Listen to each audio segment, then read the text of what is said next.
কাল রাতে আকম্মিত ঝড়টা যে তালুকদার পরিবারের ওপর এভাবে আছড়ে পড়বে তা কেউ ঘুণক করেও ভাবতে পারেনি। ঘটনার শুরুটা হয়েছিল কায়েব আর আশরাফুলকে ঘিরে। আশরাফুলকে যখন কায়েব একের পর এক তীক্ষ্ণ প্রশ্ন কোণঠাসা করে ফেলেছিল, ঠিক তখনই দিশেহারা আশরাফুলের শয়তানি মস্তিষ্ক চাহনাতে করে বসে। নিজেকে বাঁচানোর শেষ পথ হিসাবে সে ঘর থেকে হুট করে দৌড়ে বেরিয়ে যায় এবং মুহূর্তে বাইরে শেকড় তুলে দেয়। তারপরই পুরো বাড়ি শুদ্ধ মানুষটাকে সচকিত করে শুরু করে তার বেরোনো চেঁচামেচি। কাউকে নাকি সে উর্মির সাথে আপত্তিকর অবস্থায় হাতে নাতে ধরে আটকে রেখেছে। কথাটা শুনতে উপস্থিত সবার মাথায় যেন আকাশ ভেঙে পড়েছিল। কিন্তু আসল চমকটা অপেক্ষা করছিল দরজার ওপাশে। দরজা খোলার পর ঘরের ভেতর কাইয়েবকে দাঁড়িয়ে থাকতে দেখে সবাই এক প্রকার স্তব্ধ হয়ে যায়, যেন পরিচ্ছন্ন নীল আকাশের বিনা মেঘে বজ্রপাত ঘটল।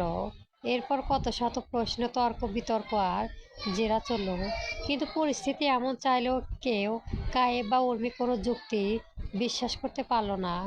রাতের অন্ধকারে আর কাজী ডাকা হয়নি, তবে সিদ্ধান্ত অনুযায়ী আজ দুপুরে তাদের বিয়ে সম্পন্ন হবে আর কাজ শেষে বিকেলে ট্রেনে ঢাকায় ফিরে যাবে তালুকদার পরিবার।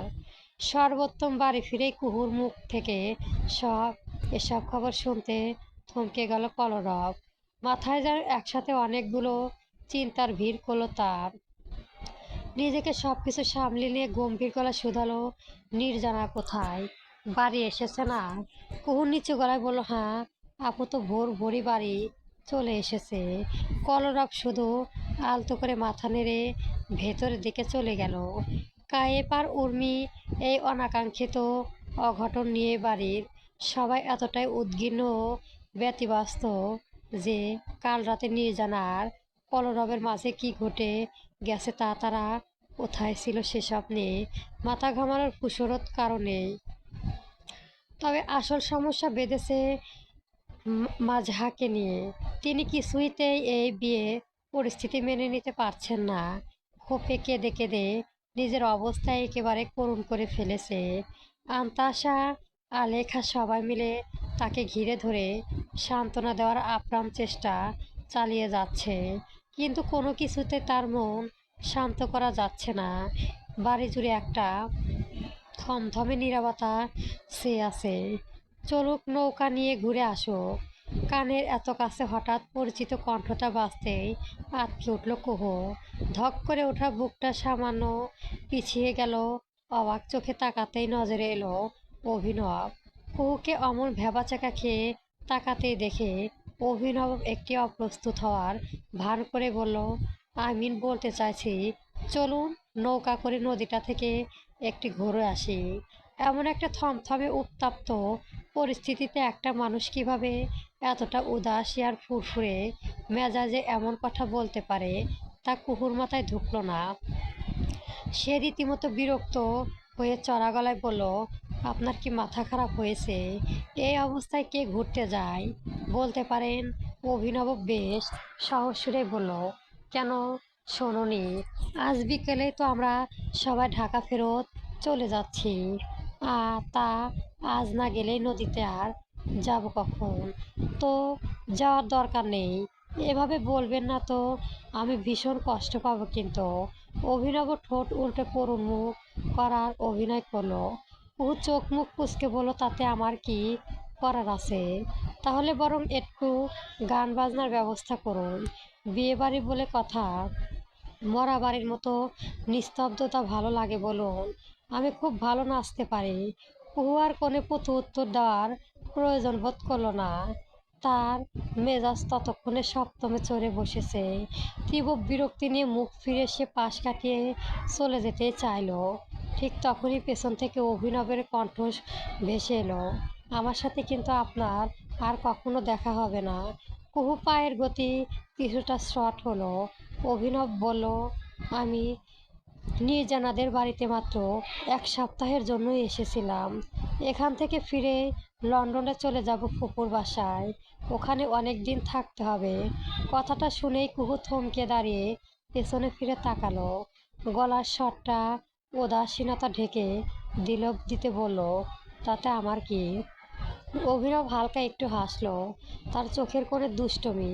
কুহুর দিকে এক পা এগিয়ে এসে নিচু স্বরে শুধালো, সত্যি কিছু না? শিওর আপনি? পুকুর পাড়ে সাবান বসানো ঘাটে নিথর হয়ে বসে আছে নির্জনা। তার নিশ্চল দৃষ্টি থমকে আছে পুকুরের পানিতে। সকালে বাড়ি ফেরার পর থেকে আমতাসার সাথে আলাদা করে কথা বলার কোনো সুযোগ তার হয়ে ওঠেনি। তবে কিছুক্ষণ আগে পথচারী একবারে চোখাচোখি হয়েছিল।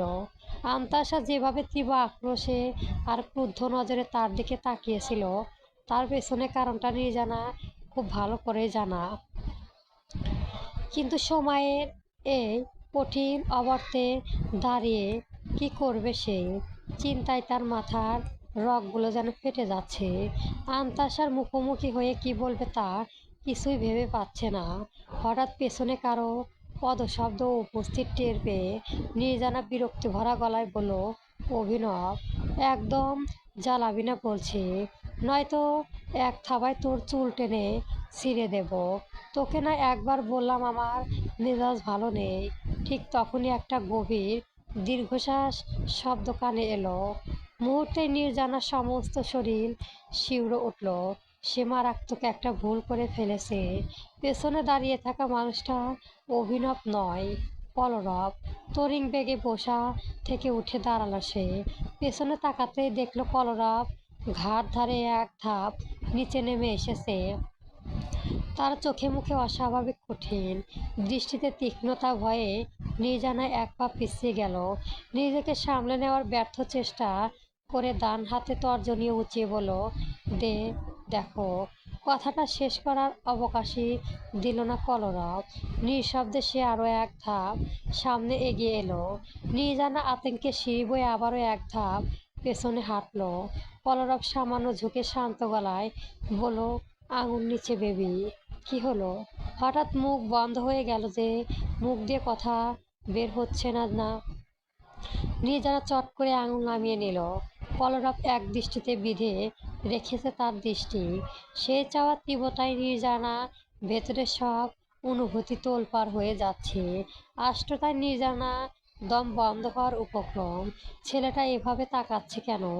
ভয়ে সে আবারও এক পা পেছনে যেতেই টের পেল ঘাট থেকে থমকে আছে সিঁড়ির এক পাশে শেষ ধাপে। মুহূর্তে পা পিছলে ভারসাম্য হারিয়ে ফেলল সে। তবে পড়ে যাওয়ার আগে একজোড়া শক্ত হাত ছিটকে এসে জড়িয়ে ধরল তার কোমর। শক্ত এক টানে নির্জানাকে নিজের বুকের সাথে লেপ্টে নিল কলরব। নির্জানা ভয়াত্মক আবেশে এক হাত খামচে ধরল কলরবের বুকের টি শার্ট। কষে বুঝলো নিজের হবু বরের সাথে কেউ তুই তুকারি করে। কলরবের এমন প্রশ্নে চট করে চোখ মেলে তাকালো নির্জানা।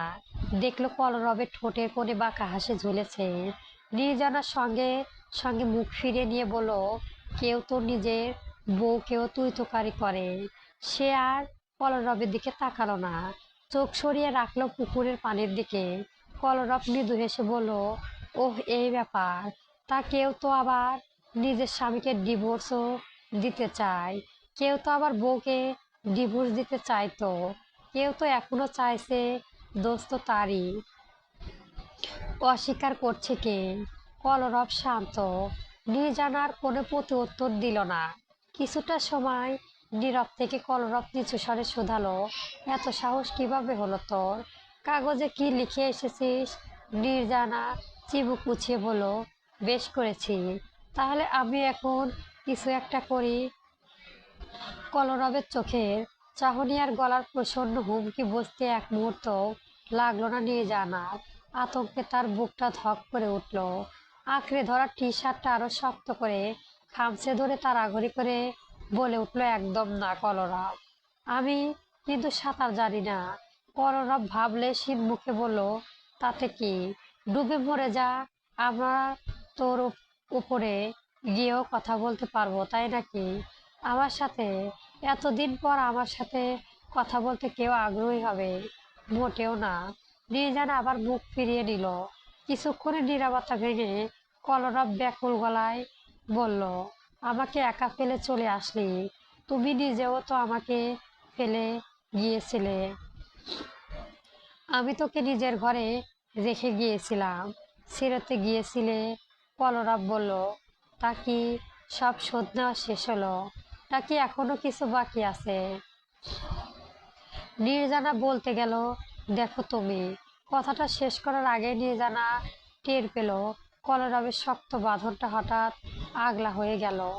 মুহূর্তে সে ছিটকে গিয়ে পড়ল পুকুরের বরফ শীতল পানিতে। শীতল পানি তাকে চারপাশে বেষ্টন করে নিল। নিমিষে তলিয়ে যেতে লাগলো তার সমস্ত শরীর। নিঃশ্বাস আটকে এলো আতঙ্কে। ঠিক পর মুহূর্তেই একজোড়া শক্তিশালী হাত তাকে শক্ত করে আগলে ধরে পানিতে উপরে তুলে আনলো। পানির ওপর ভেসে উঠতেই নির্জানা প্রাণপণে দুই হাত কলরবের গলা জড়িয়ে ধরলো। হাঁপাতে হাঁপাতে জোরে জোরে শ্বাস নিতে লাগলো সে। প্রচন্ড ভয় আর পুকুরে কনকনে ঠান্ডা পানিতে তার পুরো শরীর থরথর করে কাঁপছে। কলরব ওকে ধরে শব্দ করে হাসছে।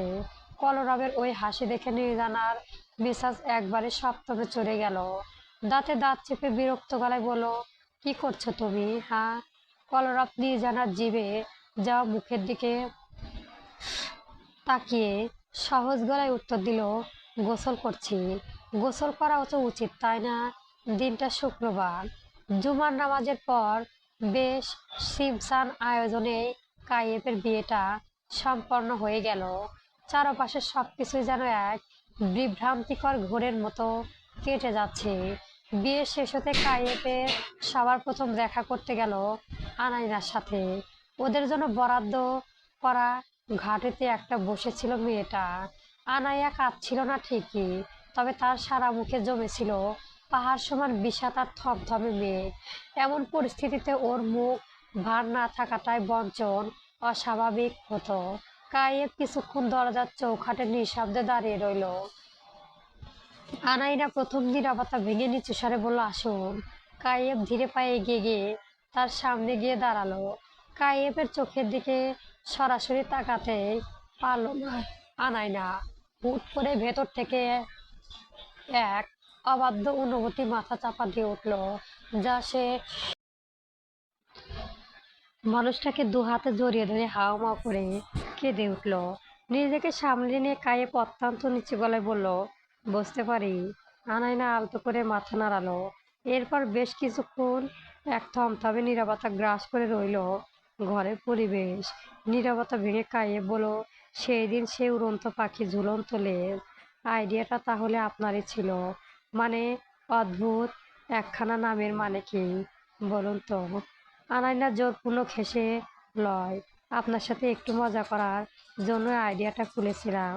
সেই দিন মাম্মা আমাকে আপনার ছবি দেখালো, আপনার সব কথা।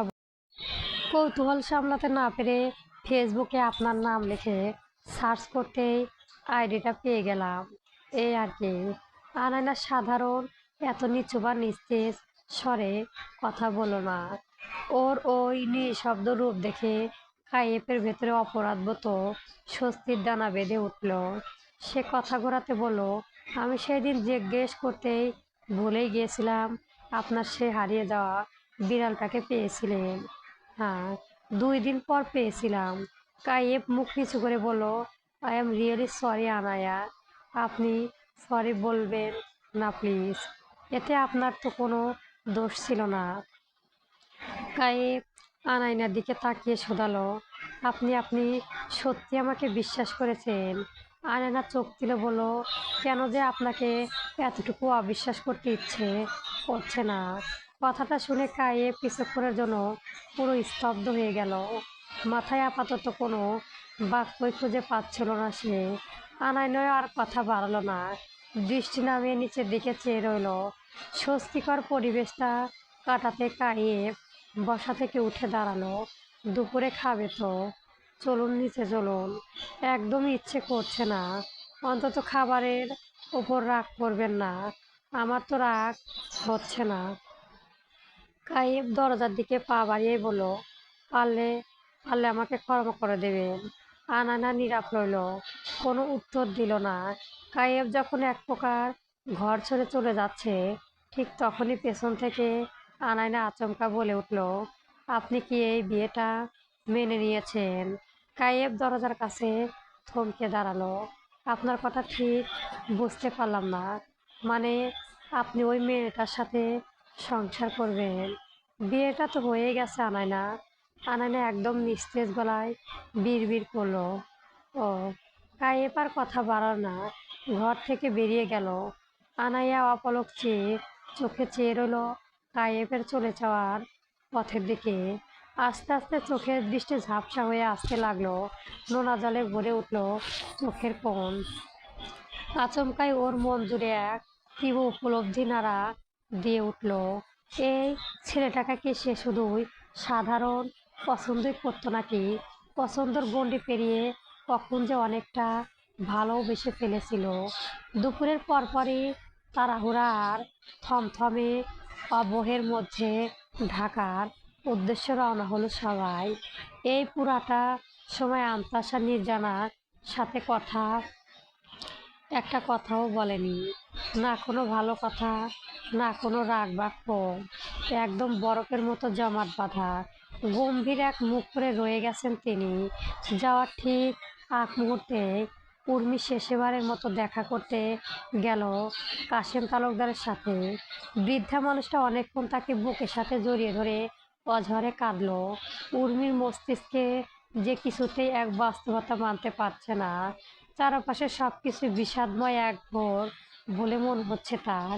কিন্তু ঘোর কাটিয়ে যখনই ঠিক বাস্তবতা মনের ভেতরে ধাক্কা মারছে, তখন ভয়ে আতঙ্কে শিউরে উঠছে সে। ভাবছে এমনটা তো কিছুতে হওয়ার উচিত ছিল না। মনে মনে সৃষ্টিকর্তার কাছে বারবার ব্যাকুল হয়ে প্রার্থনা জানাচ্ছে, এটাকে অন্তত একটা ভয়াবহ দুঃস্বপ্ন বানিয়ে দাও।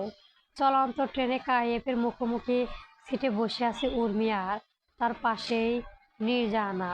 আর চোখে যতবার সামনে বসা নিস্তব্ধ কাইয়েফের দেখছে ও, ততবার নিজের প্রতি এক পশলা তীব্র ঘৃণা রিরি করে উঠেছে ভেতরটা।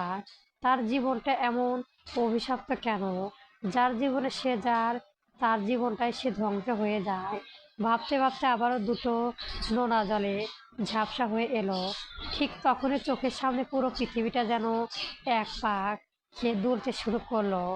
চেনা আলো নিভে গিয়ে জানালার শক্ত লোহার ওপর ধপাস করে ঢলে পড়লো উর্মি। মাথাটা লোহাময় লাগতে এক বিকট শব্দ হলো। নিয়ে জানার আতঙ্ক চিৎকার করে উঠল, উর্মি, তুমি, কি হলো তোমার? নিয়ে জানা হন্তদন্ত হয়ে ওকে সোজা করে ধরে ডেকে চলল, কিন্তু উর্মির কোনো সাড়া শব্দ নেই।